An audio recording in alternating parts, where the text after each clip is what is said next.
Hey friends, my name's Stevie Taylor. Welcome to the Gig Life Podcast.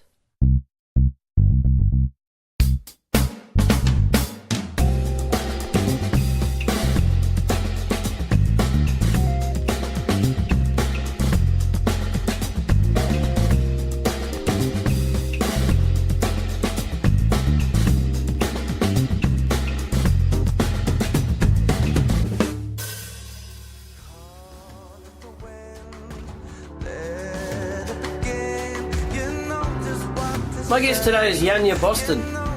Yanya's a Sydney-based drummer, percussionist, musical director and producer. Yanya's played with a plethora of top Australian acts, Tina Arena, Tap Dogs, Natalie Bassett-Waite, Evan and the Brave, amongst heaps of others. His current projects are Joy, Thandi Phoenix and Karen Lee Andrews. He was recently on the Deconstructed Drummer podcast with Jeff DeCuckus. That's a really great listen. I've got the link to that in the show notes, so please check that out. So, without further hesitation, ladies and gentlemen, the very groovy Yanya Boston. Cheers.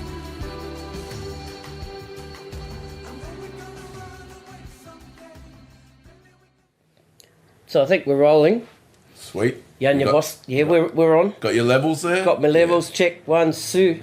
Sweet. Yanya Boston. Welcome to the Gig Life Podcast. Welcome to my couch. Thank you very much. It's a warm couch. Yeah, it's a stinking hot day. We have to turn the aircon off though because it'll get too much noise. So it's Melbourne Cup Day here in Australia. The day we're recording this. What a day, huh? What a day! And you had a gig today? I did have a gig today. Actually, it was an interesting one. I just got back about an hour ago, and it was pretty disheartening, to be honest.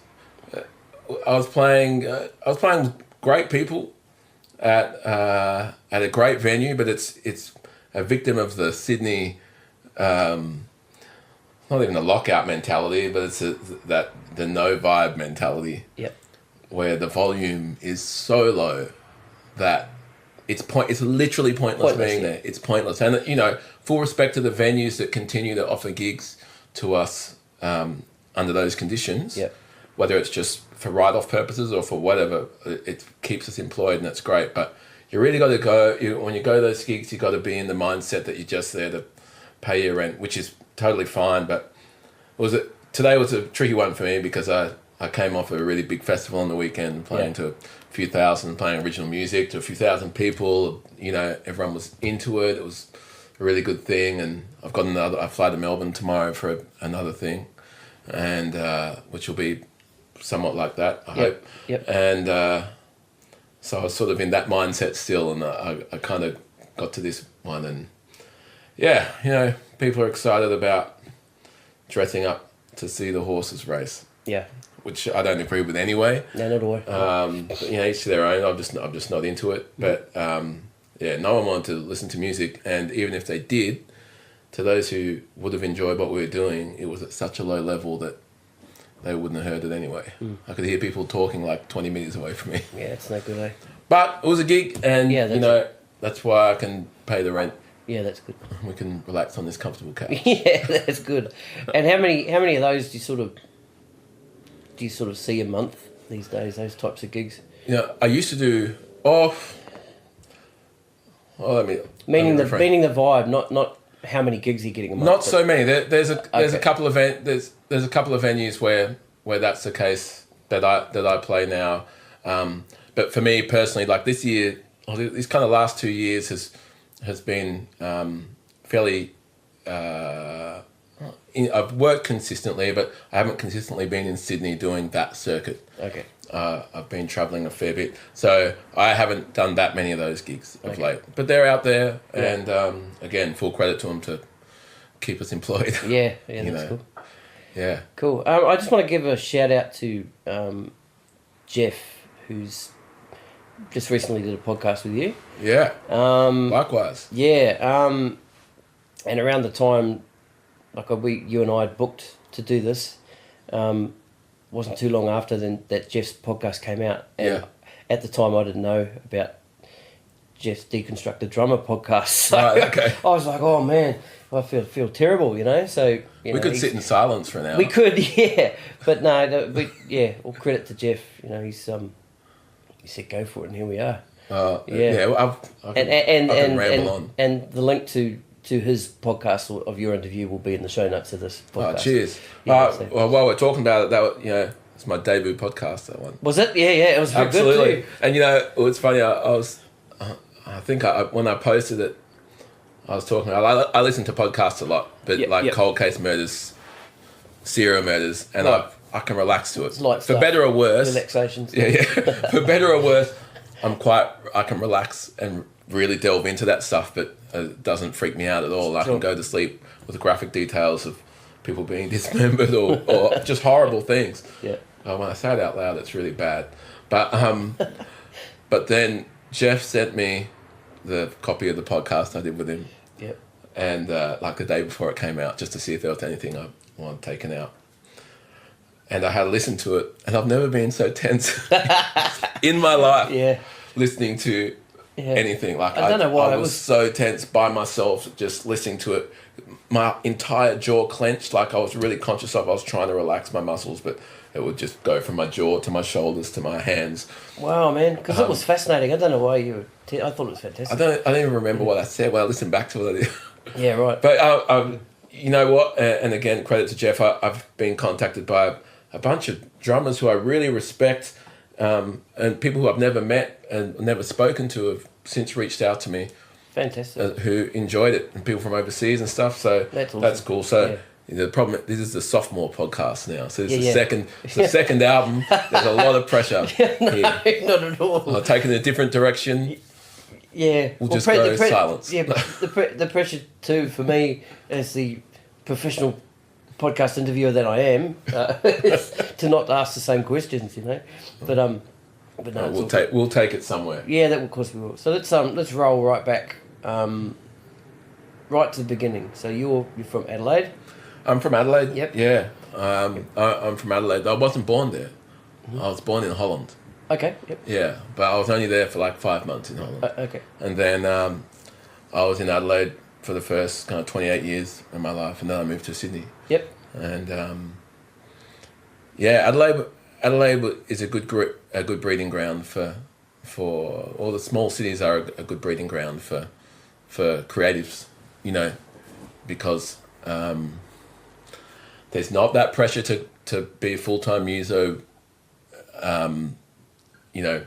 making your income purely from music, because it'd be quite difficult to do there. And whereas here in Sydney, there's all the the industry is here, the labels are here and stuff like that. So there's that pop world that you can be attached to. There's TV stuff you can do. There's all sorts of different elements. So it's easy to get caught up in that. Yep. And Adelaide was good in that respect. Yep.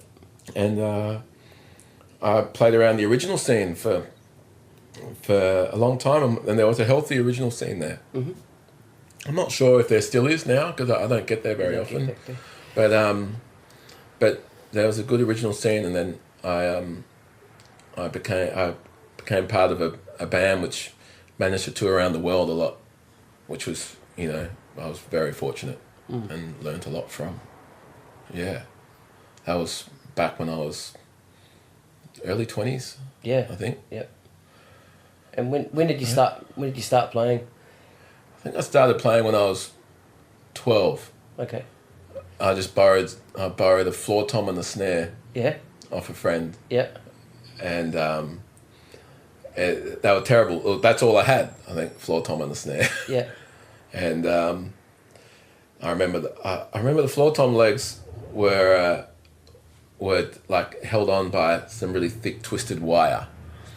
And I remember one day cutting myself on this wire, probably when I was about 13, really badly, really deep in my calf. And I'm pretty sure if I looked for it, I'd still see the scar. It was this really deep cut. Yeah. And that was my first drumming injury. But that's the only two drums I had, a floor tom and a snare. Yeah. Yeah. And I remember at some point I bought a kit in the Trading Post. Is Trading Post New South Wales as well? I imagine it's a national thing, right? Trading Post? I think so, yeah. It was the classified sort of section of the paper, like the Trading Post. buy it for 80 cents once a week or something. And I bought my first kit off there when I was, I don't know, maybe 14 or 15. What was it? It was a pearl, not Maxwin, dolphin. It was a pearl. It was an early pearl, and like full vintage. People would probably froth over it now. But I got it for 200, and the symbols that it came with were probably worth like 700. So I was happy with that. But I didn't really know anything about it. I remember my mum driving me out to this place, like probably half hour out of town, and buying this old kit, and I was so happy. And I think my neighbours were so unhappy. And my mum, I don't know whether she was happy or unhappy, but she tolerated it, and for that I'm grateful. Yeah, that's cool. And your father was a drummer, yes? My father was a drummer. My father was a drummer, and he played. He played a lot of stuff, but his thing was jazz and free jazz. Crazy stuff that I can't listen to, but he did some amazing things, both in US, and he ended up living in Paris. And he played with some really amazing people. He played with Jean-Luc Ponty, played the Steve Lacy Band for many, many years. I recently met someone, I might have touched on this on the other podcast, but who filled me in that he'd depth for Tony Williams playing with Miles. And wow. I don't know if that was just a rehearsal or what it was, but it happened, and that's a feather in the cap for him for sure. But I don't play drums because my dad played drums. You know, I met my dad once when I was 20, and then once when I was when I was 10. So he wasn't around? No, he wasn't around. So I was born in Holland. My mum was living in Europe with my dad in France, in Paris, and then shortly after I was born, they separated. Well, Mum wanted to bring me up in Australia, so but back in Adelaide, where she had family and she had sisters and her parents were there and stuff. So she brought me home. So your mum's Australian? Yeah, my mum's white, like 5th generation Australian. Okay. Dad's Black American. But was living in Paris, and so there's no like. I mean, he played drums and I played drums, but it wasn't because of that. Okay. And my dad, so the first time I met him, when I was 20, I got my first overseas tour.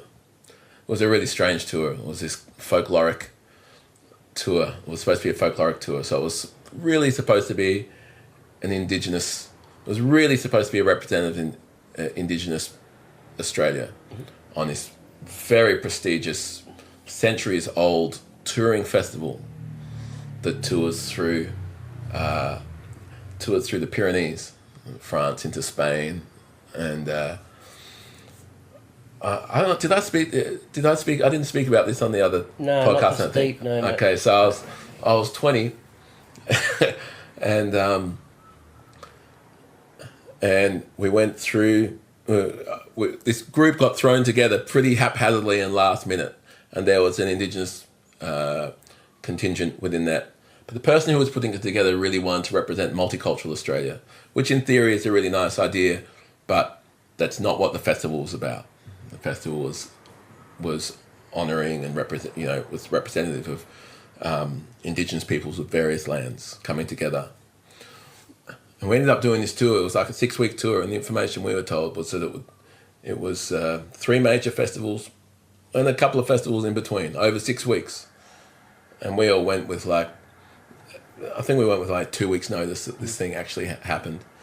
And it ended up, they sent us, the day before we left on tour, they sent us a fax. Back in the day, it was a fax of the itinerary. The itinerary was like 60 pages long or something, and it was all in French. Hey. And my mum knew French, having lived there, and so she translated it for us. And it turned out in the 6 weeks we were performing every day except for 2. And we were travelling 2 to 10 hours a day. We had a tour bus and driver and interpreters and stuff. And it was chaos. It was chaos because it was put together poorly. Not the festival. The festival's been running for many years and it's very prestigious, but the person that put together the Australian contingent, I I think her motives were in the wrong place. She wasn't fully aware of what it was supposed to be, and kind of put it together on a good vibe, that kind of thing. And I ended up quitting the tour. That was the first of two tours that was the second of two tours that I've quit. How I quit far? in the 2 weeks in. 2 weeks in. In the middle of France, out in this small country town. And so I've been sidetracked from my father's story, but this is a story. Yep. Things had been going pretty awry on this tour. There'd been fights within the group. There'd been, and there were musicians and dancers. There was fighting because the conditions hadn't been organised properly. The money hadn't been organised properly. It all happened very last minute.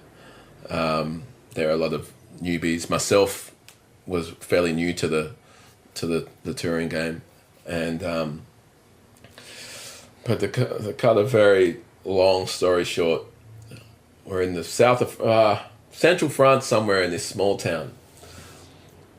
The tension had been building over weeks between the representatives of the festival, who we had a couple who would travel with us, the organiser of the Australian contingent, and suffice to say, got to a point where I said, I'm done. No one's been paid. This is ridiculous. We're supposed to be a professional outfit. And so myself and a couple of others, we quit as we pulled into this small village. And the mayor from this small village was there to greet us as we got off the bus. And he goes, I hear that there's been some tension on the tour, and I want to assure you everything's going to be okay. I'm good friends with the organiser of the festival, and it's all very friendly and cordial, and a heavy French accent, which I'm not going to try and do. If anyone wants to leave, just know that your passport will be confiscated and your luggage will be confiscated, and you won't be going anywhere. My partner at the time, she was a dancer and she was on the tour as well. She blew her top completely, screaming all sorts of profanities, which I definitely will not repeat, to the mayor of this town, screaming in his face. So eventually 4 of us just went, give us our bags. No one's taken our passports or our luggage. We're going. The mayor yelled at us, it's like, you're not coming inside for breakfast, because they'd prepared this big breakfast for us in this town hall. And that was like the last straw. Like, he threatened us with the passports, he threatened us with the luggage. Not the breakfast. And the last kind of parting shot was, and you can't come in for breakfast, And so we're left standing out by this tour bus in this car park of this town hall. And we decided to try and call the local taxi in this small town, As it turns out, the mayor had called the 2 taxi companies that exist and told them not to pick us up, right? For hours. We tried calling, we tried walking around the town trying to find taxis. No one would pick us up. Eventually we found this little caravan park and asked them to call the taxi.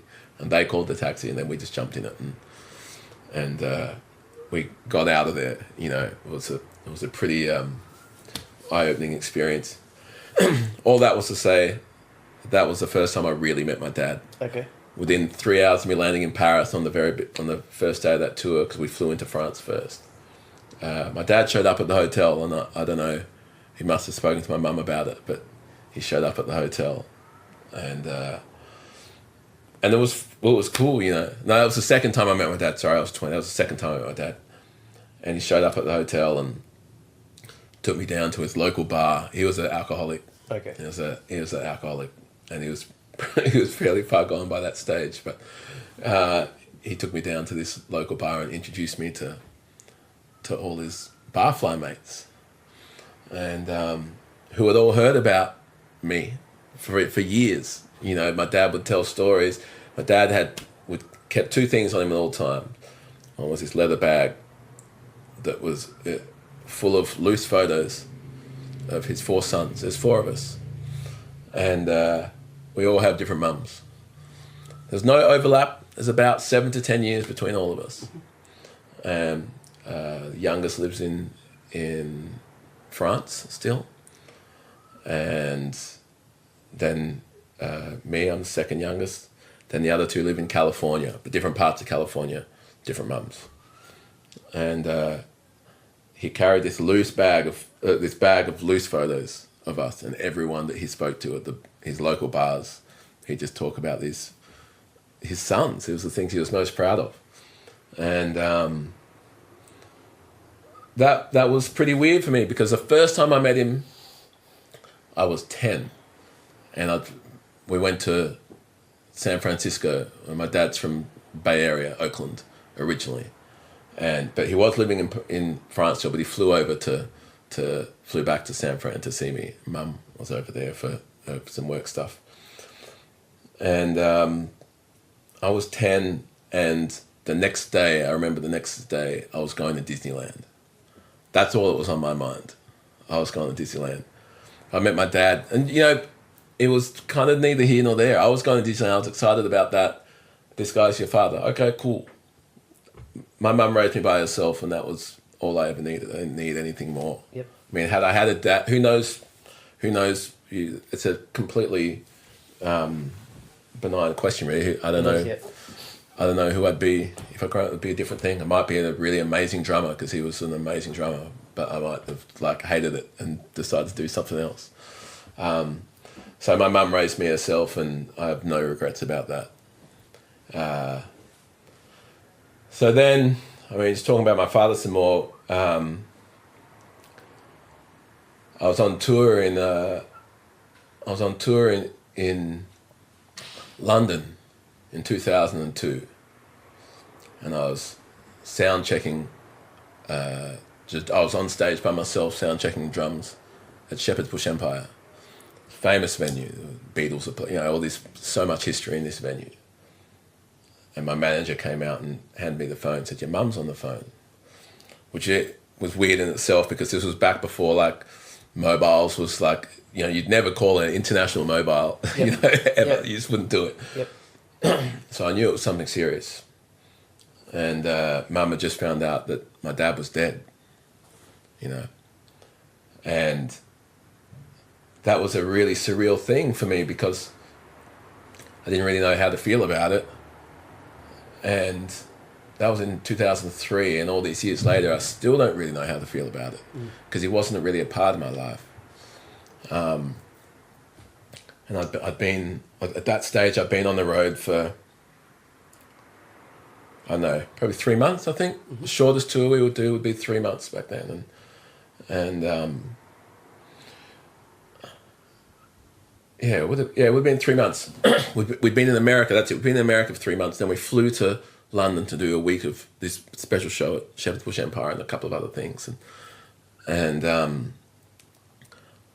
I knew I had another 2 weeks left of the tour. A week in London, and then a week in back in Austin for South by Southwest, cool. which I did in 2003 the first time. And funny thing is, I did it again this year. Oh, did you? Oh, yeah, awesome. Yeah. Suppose. And so, I get told this news. It was really weird. Everything just sort of just went silent. For the rest of the day, we did a concert. We did this show, but my head was obviously elsewhere. I remember going up to the backstage room after I'd checked the drums and about to tell everyone else, and I was just silent. I didn't tell anyone. I don't know how you'd even tell that to someone. I don't even know how to, even talking about it now, it's weird to just say, "Oh, my dad was," because what I found out within a few days later was my dad was murdered. Oh, shit. So, fuck. This is why I don't talk about it that often. Okay. Because I don't have a problem talking about it, but when people ask me, when it gets onto your dad, you have to be conscious of what their reaction is going to be, because most people's reaction will be, "Oh, you okay?" I'm like, "Yeah, I'm actually fine. It was a long time ago. It wasn't part of my life, but it was a weird thing, And funnily enough, there's a bunch of silver linings, as weird as that sounds, to the situation. He wasn't well. He was pretty far gone by then, alcoholism. And anyway, I'm on this tour, and I played a show, and I can't remember if I told the band before or after the show. anyway, I told them, and of course everyone was sort of pretty weirded out and shocked. And I just said to my manager, look, we were doing it on the cheap. We were staying at people's houses and stuff like that, and it's kind of spread out a bit. I just said to my manager, I just need a hotel. Just get me a hotel. And we had 3 days off before flying back to America. I pretty much stayed in my room for 3 days and just talked to my mum back home. And How was your mum? how was my mum? How was your mum? Yeah. She was pretty upset. Yeah. Obviously, I think we always had mum, myself, and my brothers always had some sort of fantasy of like getting dad and bringing him to Australia or bringing him somewhere and all of us being together, because it never happened, right? Yep. And you know, I think she was just keen to see me. You know, she was obviously upset. You know, there was no bad blood between them. He was just, I think, a difficult person to be with by that time. I mean, when they separated, which was 40 years ago. So I then went from London back to Austin to play this last week of South by Southwest, and I was holding up. I was doing fine. You know, I was completely fine. Within half an hour of me getting on the plane to come home, I lost it. Like by losing it, I mean, I got really sick. And I think it was my body like just holding it together to finish the mission, so to speak. Gotcha, You know, and then just crashing. Yeah. and I got like really sick, the sickest I've been on a plane. And I've flown a lot, and I was really, like, I threw up. I made it to the bathroom, fortunately. I threw up. Fever was spiking through the roof. And somehow, I can't remember, we must have flown with Air New Zealand or something, but we flew home via New Zealand. And I remember we had 4 hours off in New Zealand, and I made it to the bathrooms almost on my hands and knees. And there was a shower in there. I just sat on the floor of the shower for like 2 hours between flights, just a wreck. And then I got home, and I just had to see, I got home, Mum was at the airport, so that was great. I got to see her, and and then I had to, within an hour, I was on stage sound checking for this, closing out the Adelaide Festival with the same band I'd been touring with. So I kind of mentioned the silver linings. The silver linings is the one thing Dad wanted in his life, from my understanding, is that he wanted all four of us to be together, all four boys. We're all boys, all his sons. And there was a memorial concert for him in Paris. They held 2 memorial concerts for him in Paris, the jazz community, really, the musicians community. And we all flew back to Paris. This is probably 2 months after his death. And we all flew back to Paris. And we took our mums. We all took all but the oldest.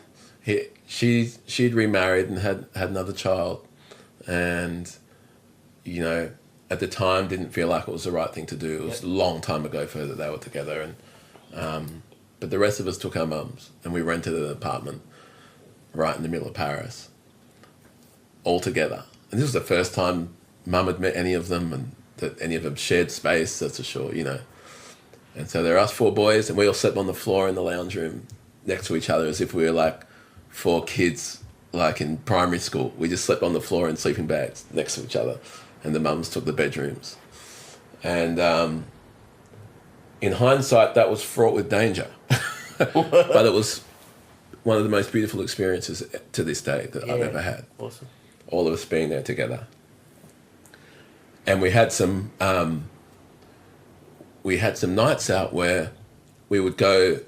We did this over 2 nights. We went into all the spots my dad used to play at, and where he'd since, I think, been banned from playing, was now a barfly, But they knew he was a little bit of a local legend. But and we'd walk into these places and they'd know who we were instantly because he'd shown them all the photos over these years. Yeah. Some of them had photos up of us. They'd put up in kind of, they'd put photos of Dad's up after he passed. They all had this one photo of Dad up, and then one of them had printed out photos of us,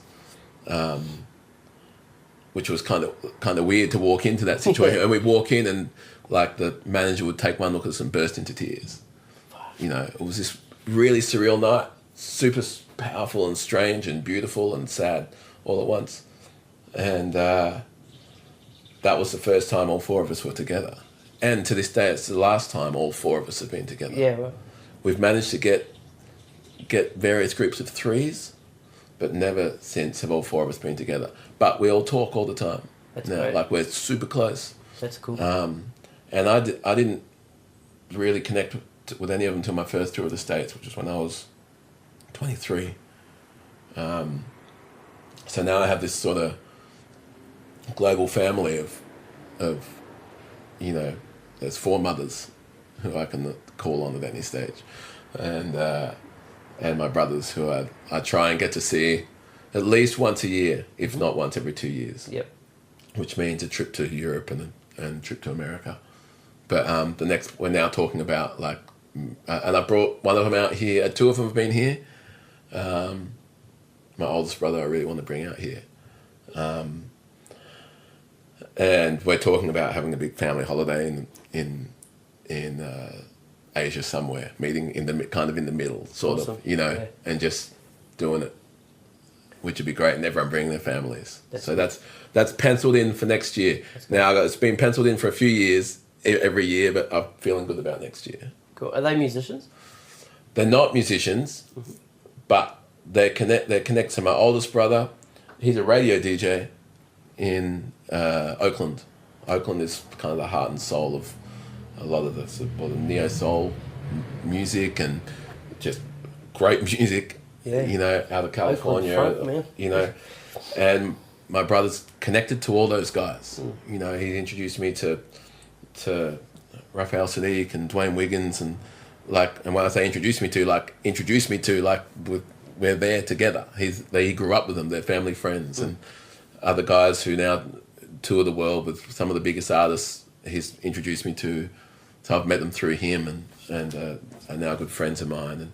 And so he knows everything there is to know about jazz particularly, but soul, spoken word, black music. He knows it all. He's an encyclopedia of it, and he's super well respected in the community there.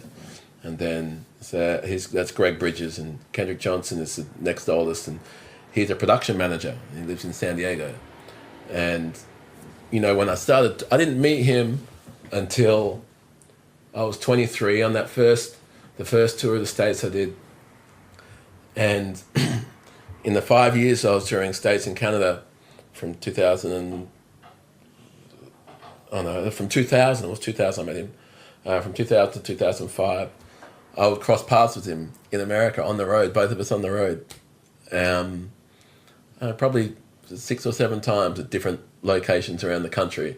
And then I would always, at the end of a tour, I'd go and stay with him for a week, or before a tour, or if I had a hold in a tour, I'd go and stay with him. And I still do that to this day, And so he's a production manager for super huge events, like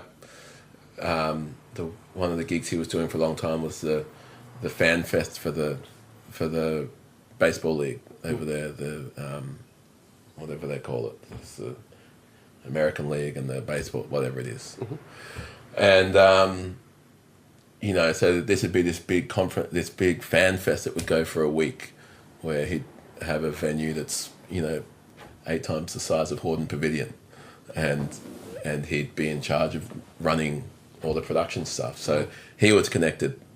My oldest brother was connected, and then my youngest brother is he works in logistics, handling logistics for conferences and stuff like that, travel logistics and accommodation logistics and stuff. So, I've always had this little dream in my head that one day I'd love to form a company with all my brothers, because I think between us we'd be able to handle all the bits. Yeah, I reckon you could. Yeah.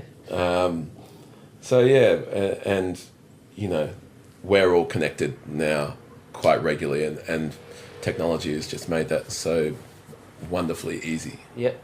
Yeah. Yeah, certainly. Yeah, truly. So yeah, man, music has been kind of the backdrop to my life, really. Yeah. And I was just thinking about it then, like all those kind of things happened because I was touring, and in terms of me getting to meet them, and I'm sure I would have met them anyway. I know I would have. I was always aware of them, and they were aware of me. Yep. But that allowed me, particularly for that period to like keep going. I kept getting back. I was in the States 2 to 3 times a year. Like I was doing 2 to 3 tours a year there for 3 to 6 months. And so I got to form great bonds with them at a later stage in life, which is, for better or worse, it is what it was. And, you know, it was really nice. We were all grown up and could relate straight on the grown-up level, which was fantastic. I remember very clearly the first day I met Kendrick. I'd spoken to him and said, you know, I'm your brother from Australia. Over email, you know, I'm coming to the States. It'd be great to meet you.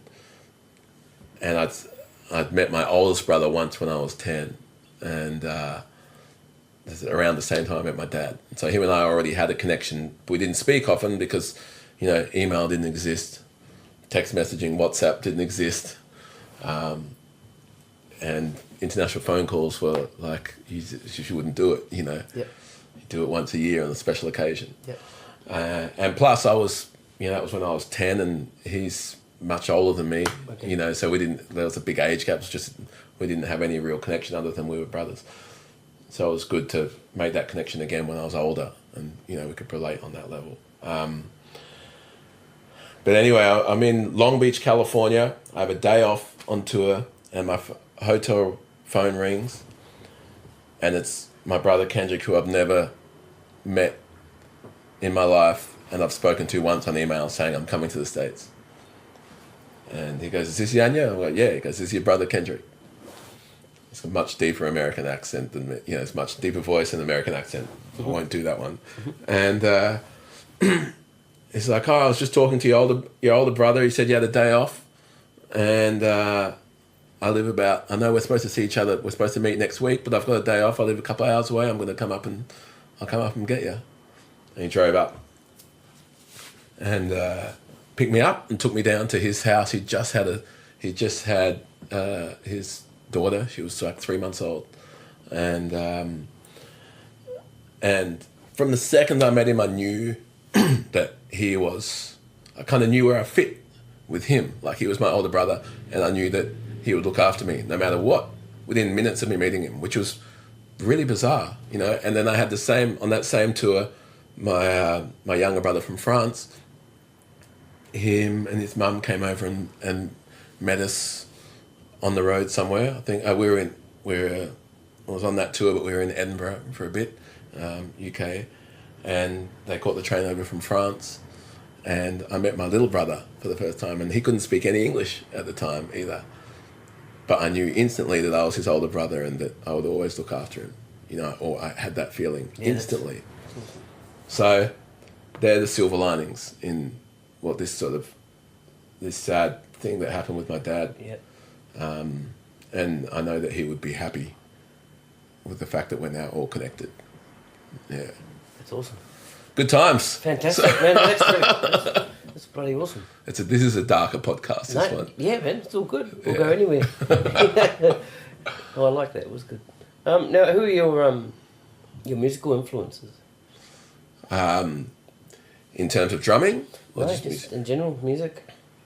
I always find that one a tricky question, because it can change very easily. Yeah, yep. No, I'd say, okay, so I'll simplify it a bit. Yeah. Who were the early influences that are still there now? You always find yourself going back to them. Yeah, some way or another. I don't know if I do go back to them. Okay. When I came up, man, I came up in Adelaide. I know I spoke about this on the other podcast a bit. Adelaide doesn't have a big market. There's not a lot of people of colour there, and there's not the music scene. There's not a lot of soul music. There's not a lot of black music, so to speak. So I went through a full stage of like hair bands, you know, listening to like the heavy metal, the soft heavy metal bands. When I was in like year 7, year 8 probably. And yeah, I knew, embarrassed to say, but I knew all those albums. I really missed, I missed I skipped the Hendrix and the Doors thing. Right. I skipped it, I fully skipped over it. Yep. And the Beatles. And I put some of that down to for better or worse, I put some of this down to like I never did that stage of experimenting with, like, I never started drinking at a young age. I didn't start smoking. And the circle that I saw around me all delved into that kind of that psychedelic thing, and the music of those sort of that were, you know, the pinups for that era. Well said. You know, and I skipped it. I was at school. I was playing sport pretty heavily, so I was pretty athletic and more focused on that than anything else. Yep. And so I skipped that whole thing. So I missed that era of stuff. Okay. It was more like the 80s kind of vibe. My mum used to listen to a lot of singer-songwriter stuff, Joni Mitchell. But I remember this one album that was always on in the house, which was the soundtrack to the movie The Harder They Come. Oh, yeah. You know, the Peter Tosh. So Yeah. reggae. Right. It was a collection of reggae artists. Yep. But there's this album that I just remember being on all the time, and then I remember much later in life being on tour somewhere and someone having this album on in their house, and like it all instantly came back to me. I was like, I haven't listened to this album in 15 years, and all of a sudden I know every song. And Yeah. I got into Midnight Oil. Oh, yeah. I spoke about this on the other one, but like Rob Hurst as a drummer was someone that I really, he was one of the ones that really sparked for me. You know, I think his delivery is different than anyone else. He plays very musical. The Whispering Jack album, John Farnham's Whispering Jack album. Yeah. Angus Birchall on drums on that. Like those two, I credit for a couple of the people that really got me into. Yeah, I know what you're saying playing. about Angus as well, and that particular album. Around the time that came out, was one Christmas. We got these coloured markers for Christmas, and it had like this sort of a scratchy thing on the back. So I scratched it. You've won a Sony Walkman. Yes. Yes, I sent it away and I get this Sony Walkman, and it had a instant reversing of the tape, and Oh, that was high tech. it was high tech, man, and it was awesome. And Dad took me down to the shop, and I just saw this. I saw the cover there with this guy with blonde hair, and didn't really know who he was. So Golden that looks locks, cool. mate. Golden locks. Well, it was because the Whispering Jack is that. The silhouette. Yeah. Well, I had the singlet. Yeah. Did when you? I was 12. With the cutout or the cutout? Yeah, super low. Beautiful. Just the album cover of the print there. Oh, that's great. So and then I wore that tape out. Yeah. It was just fantastic. Yeah. Man, Town Called Trouble was my favourite song on that. Oh yeah. I had this, that was a great track. Yeah. I had this live recording, and I must have taped it off SAFM. It was in Adelaide. That was like the Oz Stereo station in Adelaide. Yep. Right. They must have done like a live broadcast, and I recorded it on my cassette deck. Yeah. And I wore that tape out, and I knew the banter. I knew every word. Yep. Every time he introed someone, I knew it backwards. And I was just saying this to someone yesterday. Actually, like it was the first big concert that I remember. I saw Farnham when he was playing the Adelaide Grand Prix before it moved to Melbourne. He was closing out Adelaide Grand Prix. I was 12 and I went to the concert, and I knew this tape backwards. I knew every part of it, and I felt like I knew him. And it was the first time. Like I had that moment where I was watching him, and I'm in the crowd, like 60,000 people. And my friend had taken me, and I was like, he doesn't have a clue who I am. I thought we were mates. I really thought we were mates. John. Yeah, totally. Yeah, I'm here. I got the t-shirt. Yeah. Like I'm that guy that listens to you. Yeah. Oh, yeah. Me and everyone else. Yeah, man. After that, what did I get? I never really delved into hip-hop ever. Okay. I never really got into it. Remember there was a couple of Run DMC things I liked, or I liked the Run DMC Aerosmith collab, Walk This Way. That was a great track.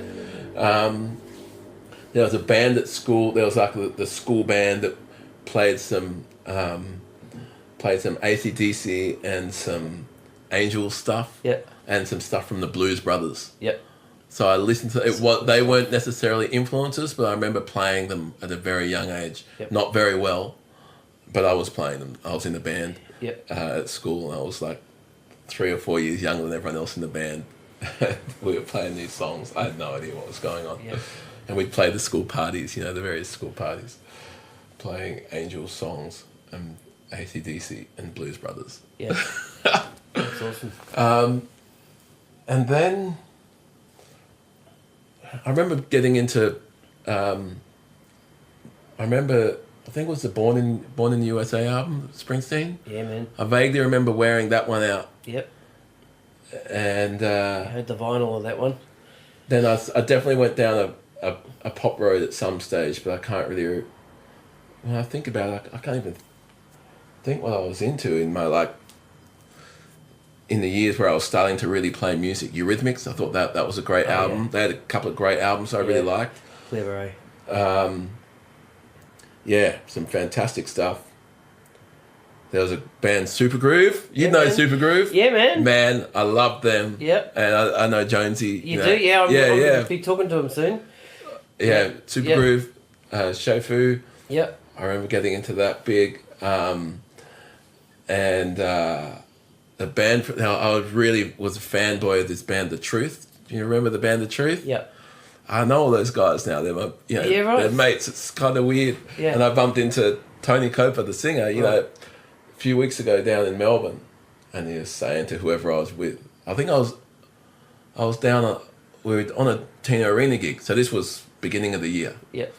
and I was down playing for her, and he was playing at the same event, and he came and was talking to, I think, Tina and myself, saying, "Oh, Yanya used to be the biggest fanboy of our band whenever we'd go to Adelaide," and I was that annoying kid for sure. At the time, I was pretty sure I reckon I was the cool kid. Yeah. But when I look back, I was that annoying kid You're that kid that would show up at the they gig talked about. and want to hang out. He's here. Yeah, 100%. He's here. Come on, let's go pretend that we're... Me and my mate. Yeah. Yeah, 100%. Oh, not him again. Yeah, that was definitely me. Yeah. Took me a while. It was a real slap in the face when I realised that when I had that moment. It was like, oh, shit, I was that guy. Yeah. But I was a huge fan of that band. And, yeah, they were fantastic. And then, it wasn't until I started touring in the States that I had this one night off on the road. I'll touch on this very briefly because I did speak about it in the other one, but Okay. I saw Jill Scott live. Okay. And it really changed it was a pivotal moment for me, where I after the concert I ran home and I got on my Hotmail account and I emailed all my friends on their Hotmail accounts and said, "I've just seen the most amazing thing," because we didn't have access to it through YouTube didn't exist. Yep. Pre-streaming, and of type. course, this was 2000. Okay. Remember when 2000 was the future? Yeah, Remember man. when that sounded like that was the future? I know. Yeah, flying cars. Yeah, right. But I remember just contacting all my muso friends and saying, I've just had my mind blown. I was super inspired, Yep. By then I feel like my bad habits had developed too far for me to change my approach to playing or my approach to practice. Right. Which is not something that I've ever really done. That's one thing I regret, is I never developed a really good discipline for practice. And I think had I grown up with my dad and persisted with drums, Sure. I think that's one thing that I would have had. Yeah, right. Yeah. But, that was the first time I saw that gospel style of playing, and it just blew my mind. And that was a guy called Eric Trebet playing drums. And he was a year younger than me. And that killed me too, because I was like, I can never aspire to get to his level by the time I'm his age, because he's already a year younger than me. Yeah, right. But I got to meet him after the show, and then we stayed in contact, and I got to sit in on some rehearsals with him, other times when we returned to Philadelphia on tour over the next few years. Right. And he took me to a jam with Questlove in Philly one night. Really? I got to hang out with Questlove, and I'm hanging out with Questlove. It's crazy. And music is a real journey, hey. Absolutely. it allows us to, and touring, but not even touring, just doing corporates around Sydney, it allows us to step into other people's lives and other people's, you know, one minute you might just be doing a bar gig, the next you're doing a corporate where you're playing for the Prime Minister, and you're, you know, surrounded by the very important people, supposedly. And you really get to transport yourself into different worlds, and that was one of those examples. Because I was touring and stuff, I managed to be at this Questlove Jam, and hang out with him for a little bit, and that was kind of nuts. But yeah, that really kind of, that's when I really got to, that opened my eyes to the whole gospel thing. Right. You know, which I profess to not doing very well at all. Sure. Yeah. But I love listening to it. Yeah. And yeah, I like that approach to drumming. Yeah, that's cool. Now you play for Tap Dogs. Oh, I played a few shows for Tap Dogs. Yeah, okay. Yeah. I played a few special shows. So Joe Acaria, do you know Joe Acaria? I know Sydney Joe. drummer. I don't know Joe. Hilarious human being, and someone you should definitely interview, because that guy's got stories. Okay. Without a doubt. Yep. But he's sort of like the musical director for Tap Dogs. Okay. And has been kind of all along, you know, and still works closely with Dean Perry and the drummers who are playing for Tap Dogs now. I think they've got some female players. Joe put them in there and trained them up, and him and Dean have a really close relationship. So I have played a couple of Tap Dog things, but we did this one big one down in the Darling Harbour on the floating stage, where we got to have, there were 4 drummers up on really big scaffolds playing, like we had like the sort of traditional drum kit stuff, and then there was like percussion stuff, and maybe all various forms of percussion stuff, you know, on 4 big towers. So I got to rehearse with them for a bit and played with them a couple of times, I think, but it's not necessarily, I wasn't the drummer for Tap Dogs. Okay, that's cool. Now, see, with that then, what that's sort of bringing me to is that stuff you're playing to a click? Or who sort of leads that? The drummer's leading it, or you're following the Tap Dog? Well, in Tap Dogs, Tap guys? It was a long time ago, so I'm trying to think how. There's you tracks. know what I mean, eh? Yeah. You've got these. There's tracks that they play to. Yeah. You know, extra musical stuff, but there's only they don't have band on there. There's I mean, the show's evolved many times. I know they're over in London at the moment, so I'm not sure what format they're running. But back then, they had tracks with all the hits and the kind of stuff on it. Right. So we would be playing to track, and therefore with click as well. Okay, because I'm just trying to work out how the timing of it would go. Yeah, well, then they have their own, like the drummers weren't in everything. Then they'd have their own whole sections. Right. Then there'd be sections where we worked together. Yeah. Then there'd be stuff where it was just us. Yeah. Yeah. Mm. But I mean, that was a cool experience. That was something I did that, and then I've done 1 or 2 things with there's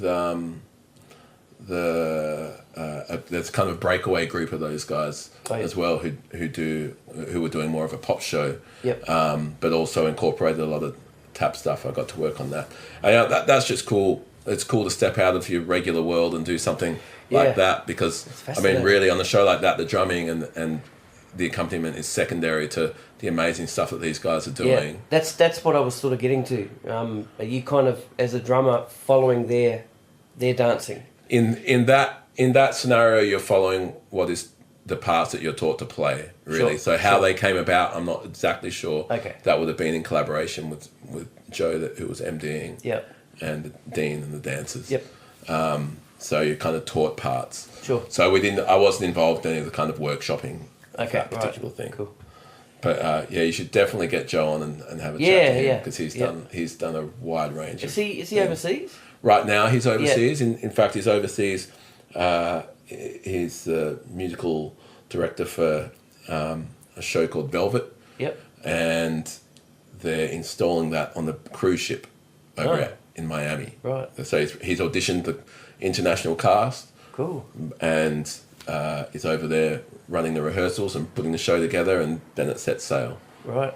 So. And then he comes home, yeah? Then he comes home, but I think once every 6 months he travels to wherever the boat is and has to check in, make sure everything's good, and cool. You know, I'll try and catch him when he gets back. Yeah, you that'd definitely be cool. should. He's Yeah. a wealth of information. Yep. And hilarious dude. Yep. Yeah. Boston Project Management, BPM. Okay, so this is a very new. New thing, yep. Well, but the name is a new thing. Okay. I've been thinking about. In my years, I've done more than just drumming. You know, I end up, whether it be I do some musical direction stuff for people now. I do some track prep stuff, like in figuring out stems and tracks and playback rigs. Yep. I've done band management as well, and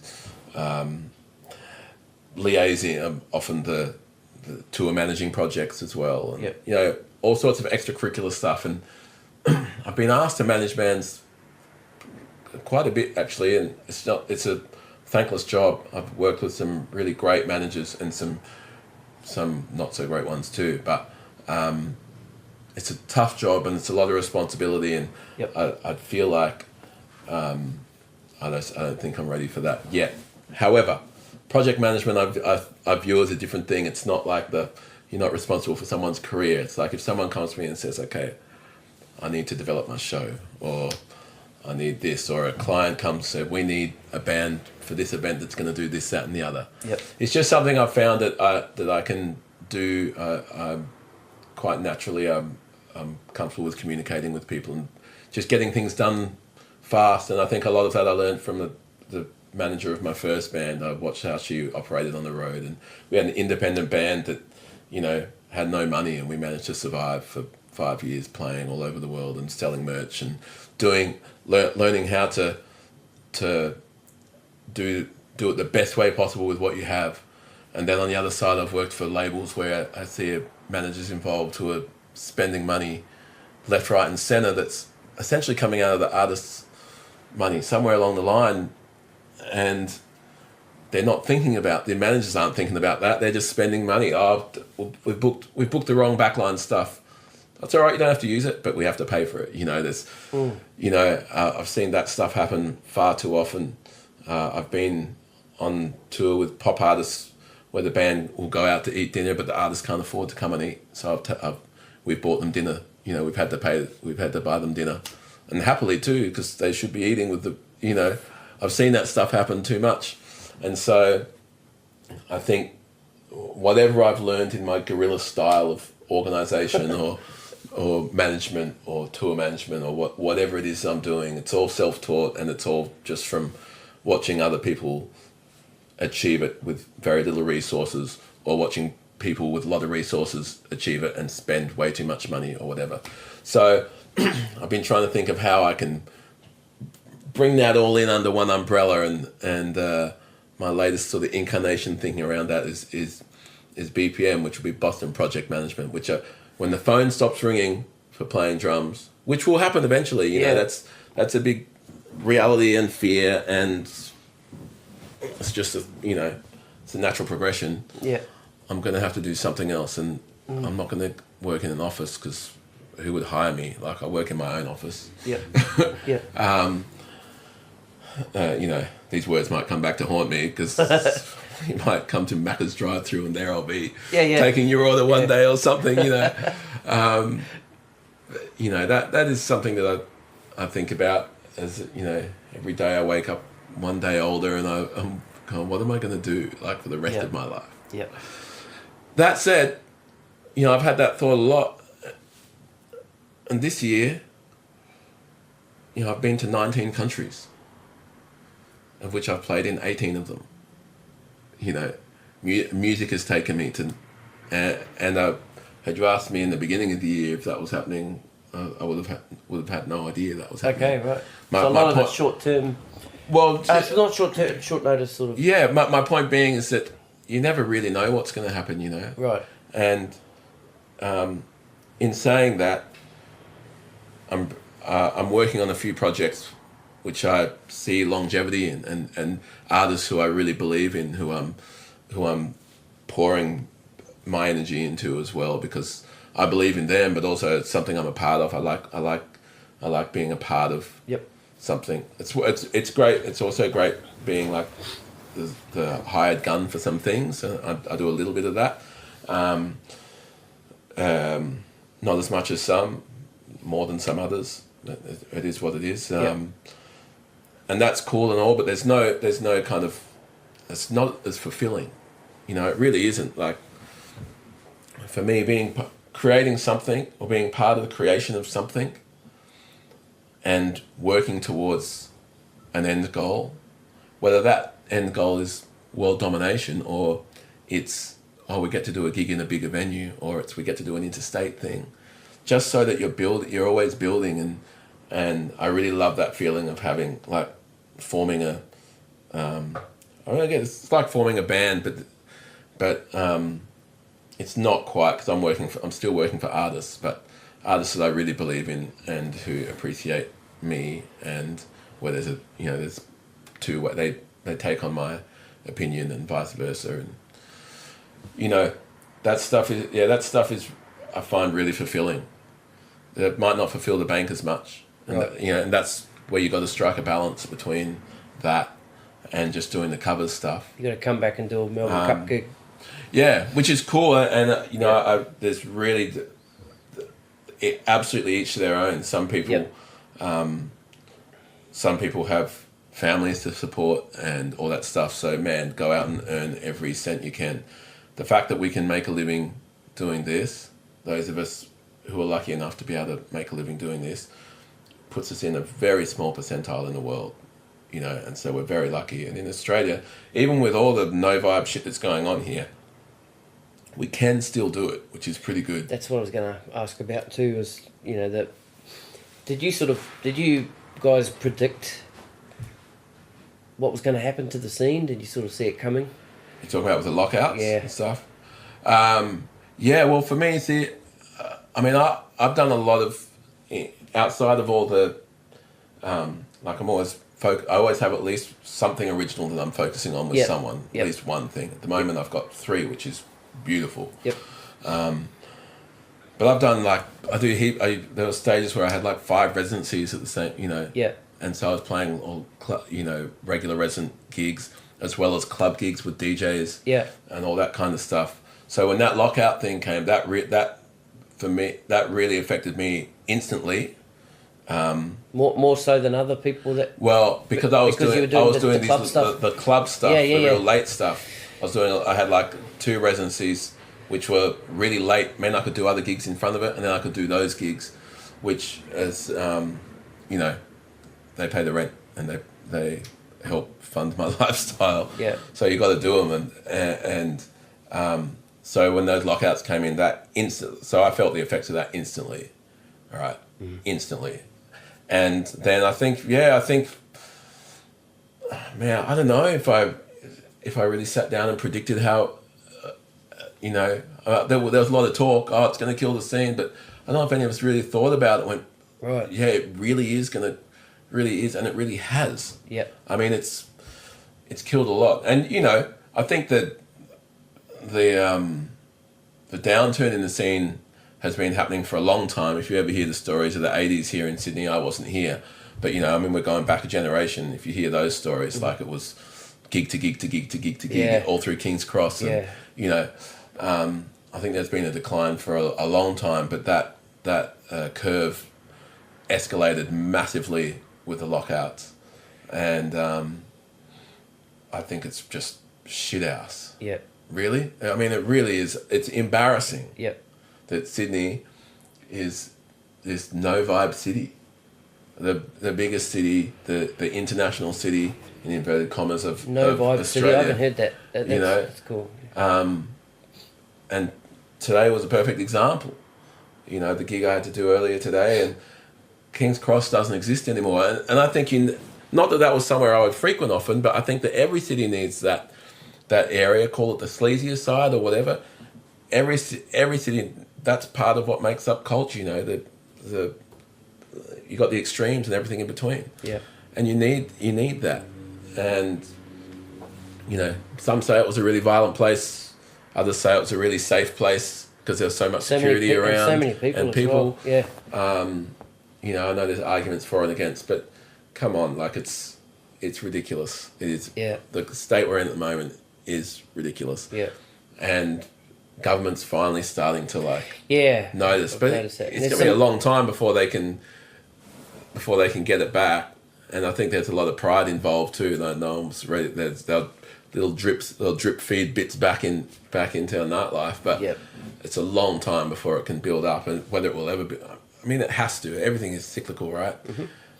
It has to come back around. But we're in a tough spot, and we have some of the greatest musicians here across all different scenes. You know, we really do. There's people I'm absolutely in awe of that are playing cover gigs around, and again, no judgment on that. Make the money, I do them, I take them, absolutely. But my point being is that there should be more avenues for those people who are so great to be able to be creative and earn money and do that stuff. I mean, really, that's. I mean, the Monday Jam crew, that's been running for years.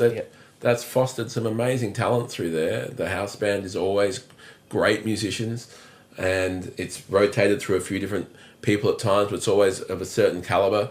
And they, it's inviting new talent, emerging talent to come up, and it's an institution here now. That's amazing. So there's that whole crew, which is really amazing. There's the rock circuit, which I have nothing to do with really, but there's some really world-class players within that. There's everything here.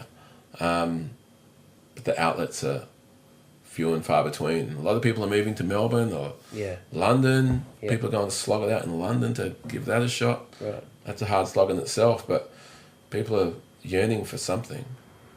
Yeah. I hope it turns around. Yep. I really do. Mm. Yeah. Yeah, no plans to leave, eh?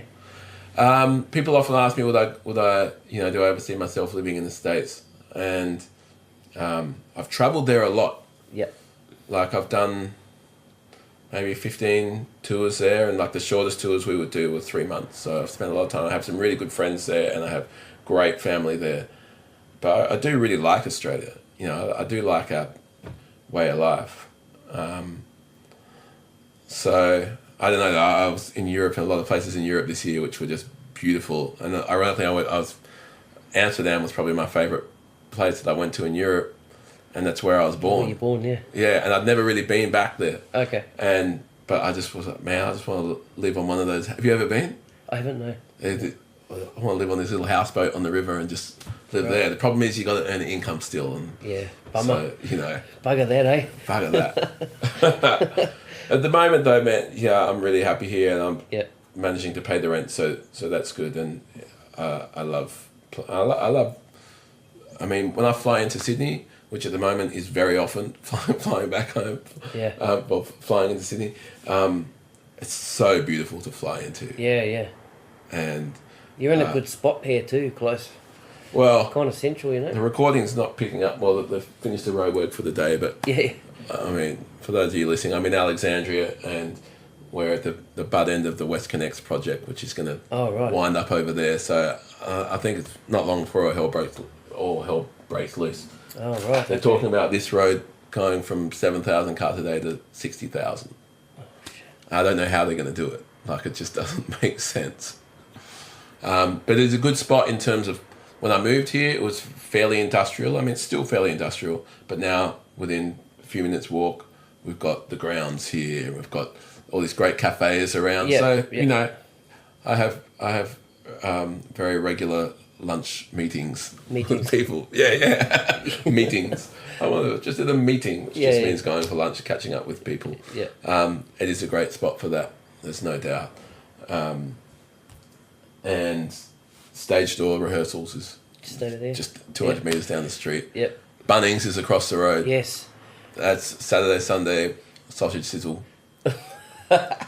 Mate, that's saving some cash right there. Yeah. You could, like, BPM could maybe do like a fundraiser. Do a little fundraiser there. Yeah. BPM. Bringing all my staff. It's just me. I just eat it all. Yeah, just eat it all. Yeah. But yeah, it is a good area. But you know, I would really love space to play real drums. Yeah. Somewhere, have a studio, have enough space to play, have a yard, have a dog. Okay. Man, I would love to have a dog. So I would love to have a dog. At the moment, travelling as much as I have been, it would be kind of impractical and unfair on the dog. Yeah. But, so I've been thinking about it more and more, moving out to another spot, having some more space, annoying different neighbours. Yeah. Yeah. You mentioned a while back you played South by Southwest. Yeah. So I played it this year. Yeah. And I played it in 2002. Yeah. So, yeah. So I played it twice now. Yeah. Still, the funny thing about that is, if you go to South by Southwest, you're just really battling, and I'm in that same 16 years later, I'm still battling. You know what I mean? Like, you're still going out there trying it, and I'm still loving that. I'm still just as excited about the possibility or the potential that can come with doing something like that, And so this year we went with Thandi Phoenix. She's an artist that I work very closely with. I'm her MD, but we kind of started her project together. And we went to South by Southwest, which it's always, I had my birthday there. Cool. So it's always on during that same week in March. And we had a good time. It was great. We managed to have nine shows with Thandi, which is great. You have the way South by Southwest works is, it's absolute Wild West out there. There's hundreds of bands, Yep. and now there's tech stuff, and there's movie stuff, and there's all sorts of stuff trying to kind of get their launch from there, and you're generally guaranteed, if you get accepted, you're guaranteed 2 official showcases, and then you got to try and pick up some of these other parties, these sponsor parties. Once you get there, that's when. No, you organise them beforehand. But right. Okay. Yep. they're not. But once you get there, still you're hustling to get more. But Yep. we managed to get 9 spots with Thandi, which was amazing. Mm-hmm. And we were lugging a lot of gear around. And the whole city of Austin just it must triple in size. It's and they shut down all the roads and everything. So you're lugging gear, and you might be playing a really great venue one day, and then in an afternoon, and then that night you're playing in the shittest. Might be a coffee shop, Yeah. or the front lobby of a hotel, Yeah. and then the next day in another good venue. It's literally back a truck. Yeah.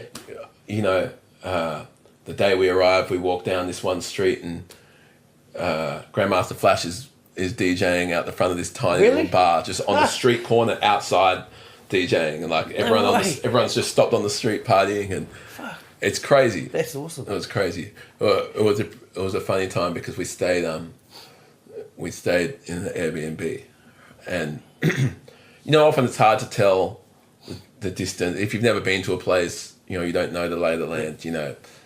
This one was a little bit out of town. I say that in inverted commas, which meant it was about 45 minutes, 50 minutes on the freeway. Right. Way out. Yeah. Right.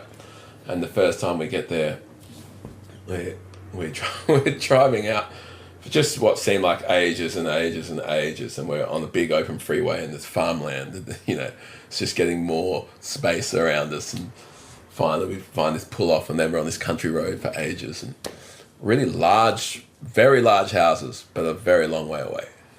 But money houses. Yep. And we finally pull up to our spot. We find our spot, and the guy greets us. That was a little bit weird. They seemed a little bit strange. If anyone watches it, do you watch The Office, the American Office? Yeah. Who's the weird guy? Oh, I can't remember. You know the weird guy? Yeah. Everyone's listening, you know the weird guy. The super funny weird dude. Schrute. Dwight Schrute. And he has his, if you've seen the episode where they go Schrute Farm, which is where he grows his beets, him and his cousin Mose. It felt a little bit like that. They're a little kind of strange. Yeah. We felt like maybe we were part of some cult, that we were there on this little farmhouse out in the middle of nowhere. Yeah. Might have been bodies buried around. Anyway, the house itself was beautiful.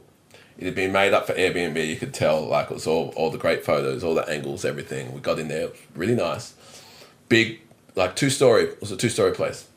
Master bedroom downstairs, big lounge downstairs. We were hanging out there. Yeah, this is great. Okay, let's check out upstairs. So we go upstairs, and the ceiling, I'm about 6 foot, right? And the ceiling of upstairs is about 4.5 feet. So it was kind of like a dollhouse kind of thing. And there were 2 bedrooms and a bathroom upstairs with like regular beds in them. I mean, single beds, but regular, and chest of drawers and everything. But the ceiling like capped out at about 4.5 feet. What? And it was the strangest thing. And oh man, we laughed for many hours about that. And we all had very sore backs and sore heads from bumping heads. You know, like you sit up in bed, bang. Yeah. That was a good. We worked our asses off, and that whole thing. We struggled in terms of like we hustled real hard. But for me, those things are the enjoyable. They're the really enjoyable ones. They're the memorable ones. Yeah. We went a Daryl Beaton band. I'm not sure if you should interview Daryl for sure. Been trying. Yeah, he's a busy man. He is. So you lock him down, but we were lucky enough to go to Japan a few times. Yeah. And again, like major hustle to do it. The first trip the band went on, I think was 30 shows in 28 days. Yeah. Or something, with I remember public transport, trolleys, everything hustling from club to club. Yeah. I remember seeing some videos of that. Just crazy. Yeah. I didn't go on the first trip. I went on the next 2. Okay. But and they were all equally we were hustling. Yep. And it was just that whole thing of a collective working towards something, scraping by, making great music and having a good time with your mates. That's the best. And as opposed to if some of the session stuff we all get to do is great and all, and it's good for your profile and stuff like that. But you don't have that personal connection, and you don't have that feeling of satisfaction of, oh man, I just did 30 gigs in 28 days and I made $8 and that's awesome. Feeling really proud of that, Yeah. I've been lucky to travel around. I went to Alaska. I've traveled in Alaska. Yeah. Did you play there? Yeah. I've toured up there 2 or 3 times. Right. That's like where the sun doesn't set in summer. Yeah. Yeah. It's crazy. Yeah. And there's a real crazy energy because of that, because the other 6 months is darkness. Well, for kind of 3 months, like the sun doesn't come up. So it's darkness all the time. And so there's a pretty intense energy up there. Actually, one time, one of my most favourite touring memories comes from Alaska. Man, I'm trying to think if I spoke about this on the other podcast. But we were travelling from one town to another on this small boat, probably about the size of this room. Like it was a little charter fishing boat. And you could either take a very long road round to get, or you could go point to point on this boat, about a 2-hour trip. And glaciers coming down on one side, forest coming down on the other side, down into the water, and then this little opening which went out to the open ocean. And the captain of the boat, he stops the engine at one point and points and goes, and there's water spouts coming out of the water, and we pull up, and there's whales like 100 metres ahead of us, and they come right up to the boat. I'm talking like 2 metres away from the boat and pull up right next to us. That was incredible. And I got it all on digital camera, the first digital camera. The first Sony one cost me a fortune, tiny screen. And my tour bag got stolen later that tour. I lost it all. But man, that was a memory that'll stay with me forever. For sure. That's cool. Yeah, I mean, often I kind of was trying to think about various things to talk about today, and I just keep thinking about what a vehicle the music has been for Sounds like it. me and others who have been lucky enough to do it. Yep. And it really gets you to different corners of the world. I don't know if I'd ever travel to those places otherwise in any way. Yep. I have a lot of respect for people and I've got a bunch of friends who are like, I have a really dear friend in Melbourne who's recently decided she's going to quit a very high-paying job, and she wants to travel through Europe for 6 months, and by herself, and she's just done that. And I could never do that because I've come up with the comfort of generally being with a group, and in hotels most of the time, for a reason. So I've been really lucky like that, for sure. Yep. So maybe your travels, you've met hundreds and hundreds of people. Who are some famous, sort of big name artists, singers? I've been lucky to meet a lot of super famous drummers, like people I really respect. Yep. Which is pretty cool. It feels weird name dropping them, but like I got to meet and hang out with Chris Coleman, who's one of the monster. Yeah, you're a drummer, and this is through my relationships with Sonar. Sure. And I've got to hang out with him a few times now, and we stay in contact over phone every now and then. He just looks like he's always happy, that fella. Yeah, that's the energy that he gives off right. when you're just hanging out with him too. Yeah. I went out to dinner with Jojo Mayer, and when Benny Greb was here, I looked after him when he was here, and Steve Smith and Thomas Lang, lots of those dudes. Chris Dave, I get to hang out with a bit occasionally, and we stay in touch. And I have met lots of they're the musicians, they're the people that I kind of click into as opposed to like the front.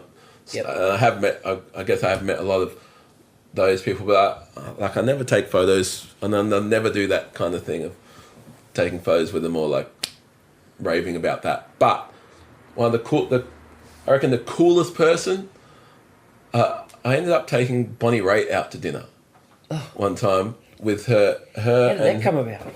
Well, her production manager is a friend of mine, lovely, lovely guy, and I met him when he was touring with Angelique Kidjo as well, and I knew someone else in her band, crossed paths with them many times around the world, and he's been her production manager for 20 years for Bonnie Raitt. And so when he was in town with her, we'd organised to go to dinner, and then just before I was picking up, he texted me and goes, "Oh, Bonnie's coming too." Sweet. I mean, she's just the coolest person. She must be 70 now. My mum just turned 70. She's my mum's age. My mum just turned 70. And my mum's very cool too. But Bonnie Raitt, my mum can't play guitar like Bonnie Raitt can play guitar. Yeah. But just cool. It was just a really lovely, there was no kind of, I mean, you're not going to be a diva at 70 anyway, are you? You've lived life, you know what's real and what's not, and particularly in her scene. But just what a lovely person, And I went to the show the next. She got me tickets for the show the next day, and I got to take I got to take Karen, which is cool. Who I know you interviewed recently, Karen Lee Andrews, and I got to take Thandi and my girlfriend, and we got to go and see the show, and it was just incredible. I think that song, "I Can't Make You Love Me," is arguably the most perfect song in terms of its delivery, its melody. It's just perfect. And after the show, she had to do this meet and greet thing, and she has to do that stuff. But she sent a runner to come and find me to tell me and my people to just hang out and wait, because she wanted to come and hang out with us and just hang out with us, and that was just cool. She was just cool, and I've been lucky to work with or meet lots of super cool people, but she's super cool in terms of someone I just got to meet. I never got to play with her. Right. The drummer Ricky Fatah, who plays for her, he's been a long time guy for her, and he's incredible. He used to live in Australia as well, actually. Okay. Yeah. Who else? I tell you who's super cool, lucky enough to play for too, Tina Arenas. Is super cool. Yeah. Well, tell us about that. Just super cool. Just so down to earth, and what an incredible artist, and what an incredible body of work she has, and an incredible singer. And I did a bunch of shows for her last year when her tour finished, and she had an all Australian band, and except for the drummer was here from Belgium, I think, and she knew him from when she used to live in France, and they worked together. Okay. But then when the tour finished, he went home, and she then had a bunch of stuff in Australia, and I ended up picking up that gig. And did a bunch of stuff with her. It was just a real honour to play with her, and the band were really lovely to play with. And you know, anyone who's been doing it for that long is going to be cool. But I like that. I like that. She's really enjoyable to work with, and makes you feel welcome on your first gig or your first rehearsal. And like she did it with me, and then a few shows later we had a new bass player enter the band, and I really got to watch, from now someone who was in the band, I got to watch how she made this person feel so welcome. Great. From the outset, and included and equal at all times. Yeah. You know, and I just think that's cool. And that's the thing with session gigs, like you never know if you're. I don't know if I think I'm still on the gig. She's been doing different gigs. Okay.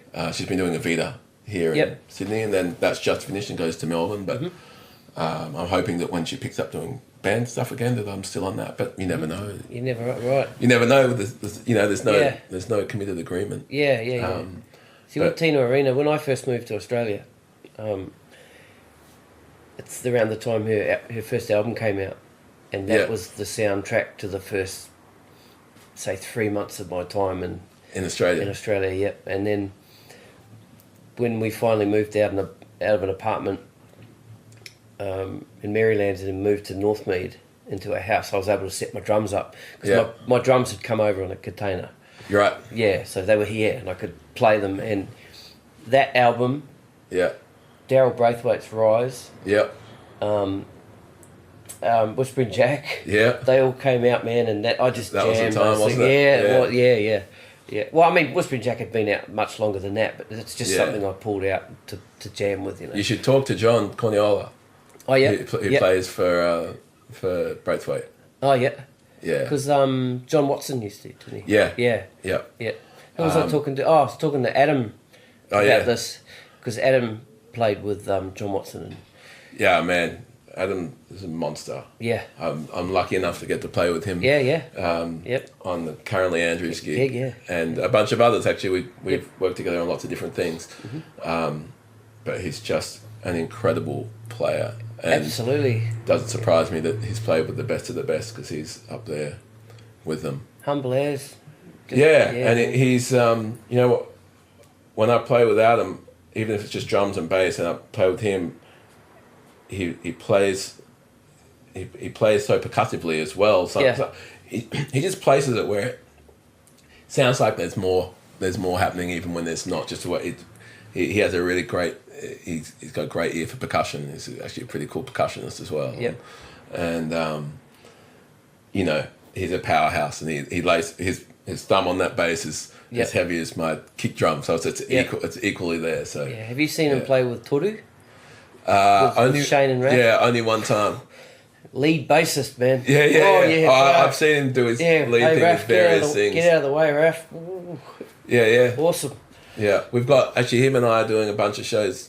Well, you just interviewed Karen, but we're doing, that tour starts this week, I think. This week, next week. And we go, it's New South Wales, Victoria, Queensland. Yep. Yeah, I'm looking forward to that. Yep. She's amazing. Maybe some stuff next year, she said, but she can't reveal. I can reveal, there's definitely some stuff next year. Yeah. Oh, no, she said it definitely is, but she couldn't say what it was. Yeah, there's a bunch of stuff. Yeah. Which is great. It's really great. She sent me a whole bunch of dates. Awesome. Like for next year already, like into mid-year, some different events and stuff, which is good. Yep. She's world class. Oh yeah. She is world class. Something else. Yeah, truly. Yeah, I'm really lucky to more than anything, as much as I love fancy musicianship and all that kind of stuff, more than anything I love singers. Yeah. Yeah. It's all about, like, everything that I do and almost most of the genres that I play, it's all about the singers. And I've got to work with some just incredible singers. That's what really gets me off in terms of playing, when you get to sit behind someone who's just, and it doesn't mean that the voice has to be technical. I got you. It might be the way they tell the story. Yeah. Daniel March is one of my favourite storytellers when it comes to music. Okay. If you can talk to, and we've been trying to put something together. A weapon musician. Yeah. You know, I got his EP a couple of weeks ago. I was actually incredible. listening to it World-class, yesterday. man. Yeah, That thing is while I was sanding the wall at home, I had world class. fantastic. Yeah, But yeah, I mainly wound up working with female vocalists when I think about it. But yeah, I've found myself very fortunate to work with really great singers in that way. So what do you enjoy playing the most? Stylistically, Yeah. Well, I think I'm really lucky because I play a lot of different. I'm involved in a lot of different styles with it. So currently Andrews, who she is the most legitimate soul, Yeah. blues soul singer ever. You know, and the music is simple. There's a lot of space, and she's a great guitarist. Great, and so it's very raw. That's very raw and heartfelt. So that satisfies a certain pocket for me, you know. And then I get to play with this Thandi Phoenix project I'm doing, is a lot more electronic. You know, we run a lot of track and we have a lot of electronic toys that we're playing and samplers and all sorts of things, and that really gets to satisfy that part of what I do. And then I play with this other artist, Joy, who I recently toured in Europe with, and it's very contained. There's electronics, but a lot of space. She told me the other day that when she was born to the Enya sound, Enya was playing when she was born, and it's like that, and therefore, well, it kind of actually explains some of the sonics that she is a lot of just beautiful, pretty melodies, but electronic as well. Like you know, she's an incredible producer. She's 20 years old, and writes her own stuff, produces her own stuff, plays piano beautifully, sings like an angel, and that stuff is very. You're playing electronics, but having to play very contained because you're replicating the record, you know, and that satisfies that particular thing. And then I work with DJs often where I'm playing either like electronic percussion or kind of Latin percussion stuff, which I don't do very well, but I enjoy it. Yep. You know, if I'm digging the tunes. Yep. And that satisfies that. And then I get to do some singer-songwriter stuff with people where I'm just playing cajon. Again, I don't do it in a traditional way or super amazingly, but I enjoy it, and that satisfies that. So I get to spread out my musical brain a bit across a few different styles. Do you get to chop it up much? The most that we like really get to dig in is if I'm playing on like covers gigs where we really have room to play. Okay, yeah, good. You know, and I'll often work with Daryl, who's the master of that stuff. Like if I'm putting a covers band together, I'll generally be Daryl and Adam and you know, various singers up front, but where we just get to kind of stretch out a little bit. But you know, I'm not much of a chopper, but you know, musically we get to push out a bit, even if it's covers. We'll take it on a bit of a journey. Yep. So I get to. I don't know if I have a favorite. I don't know if I could do just the one thing forever. Sometimes, like, something will take precedent for a while if it's on tour or something. That's another discipline in itself, where you play the same thing for 20 shows straight, right? And still find the passion and the joy in that, you know, or ways to make it feel different if that's what you've got to do, or ways to perfect it and make it feel exactly right, exactly the same every time. Different headsets and different approaches, you know. But I like right now I'm playing for a Canadian country artist coming up this weekend. I just got sent the songs this morning, and so it's the first country artist I've played for. Right.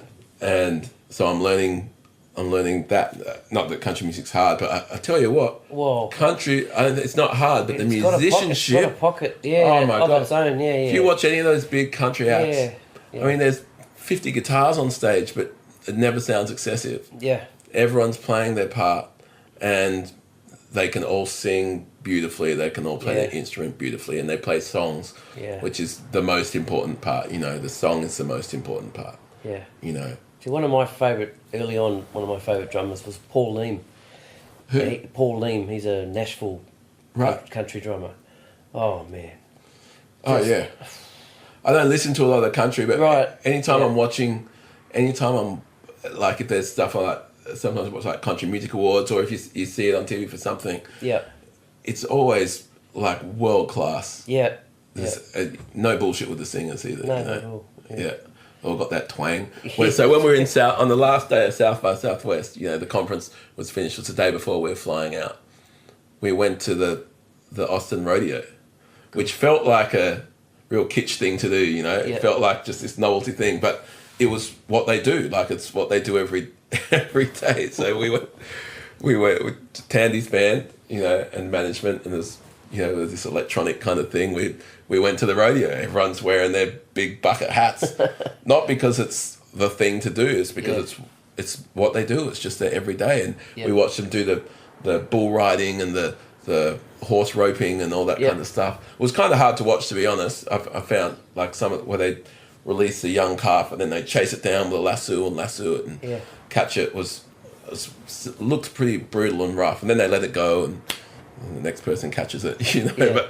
But that was funny to see. It was funny to see, to be a part of that whole thing, and the fairground and all that kind of stuff. Fairy floss and big Southern American accents and hats and belt buckles and checker shirts and plenty of gun racks on the back of cars and all that kind of stuff.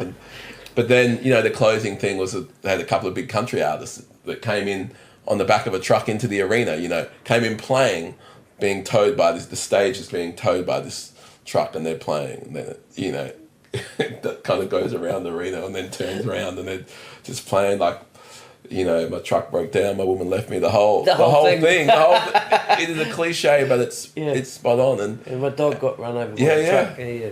And it was, but it was great, you know, great musicians. Yeah. Yeah, all right. So yeah, man, musically I spread a bit, but it's not like I push into any obscure stuff. Yeah. You know, Sort of stay in your lane, so to speak.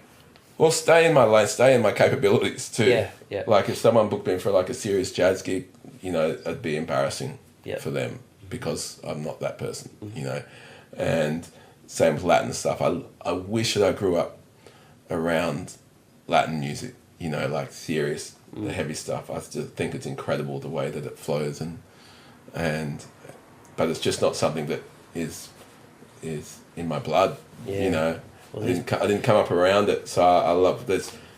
Talking about world-class musicians, some of the Latin players we have here. I was about to say, man. Yep. Scary, like just, I can't comprehend what they're doing or how they're doing it while playing like the timbales and the bells. Yeah. And these obscure patterns and the pulse of it. Yeah. You know, the way that it moves more like a heartbeat than anything else, you know.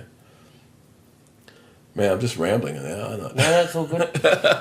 Well, we'll sort of close it out with how do you see the next 12 months? Man, next 12 months, you know, well, a few of the projects that I've been hammering away at with people are really starting to get legs. Cool. So I hope to be traveling a lot again. Great. Now, like this year, I hit 19 countries, so now I feel like I want to go more. Yeah. Unlikely, I feel like it was a pretty lucky year, but I really feel like some of the things I'm working on, well, I think all the things I'm working on will keep growing. Yeah. And which is, for me, the most rewarding thing, just that things which I've been able to pour some energy into working.